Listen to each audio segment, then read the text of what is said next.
Армысыздар, құрметті қариялар. Қарттарымыз қазынамыз дейтін халықпыз. Ақылы дария қарттарымыздың төл берекесі құтты болсын. Қазақта нақыл сөз бар: қариясы бар ел, қазынасы бар ел дейді. Қарттарымыздың бізге берер қазынасы, олардың бізге берген батасы, ақылы, нақыл сөздері. Төрімізден әрдайым қарттарымыз кетпесін, дендеріңіз сау болып, өмір жастарыңыз ұзақ болсын. Келер ұрпаққа тілерім, мықты қарт, мықты жастан шығады дейді Қадыр Мырзалы. Жастар, сіздерге мықты қарт болу үшін мықты жас болуларыңызды тілеймін. 1 қазан қарттар күні құтты болсын.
Құттықтаймыз мейрамыңмен аталар.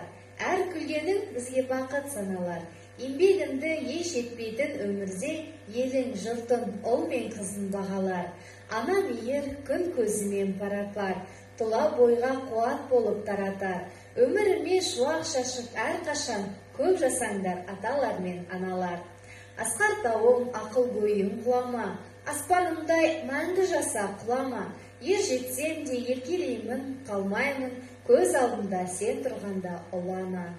Қош келіпсіз ақ жаулықты аналар, ақыл кемін арқалаған аталар, алдарында жауқазындай құлпырған біз алаңсыз балғын шақты балалар. Армысыз ауылымның асылдары, жайнасын көздерінен жасыл бағы, сіздер үшін ән мен күй, өлең мен би, сіздер үшін мереке шашулар.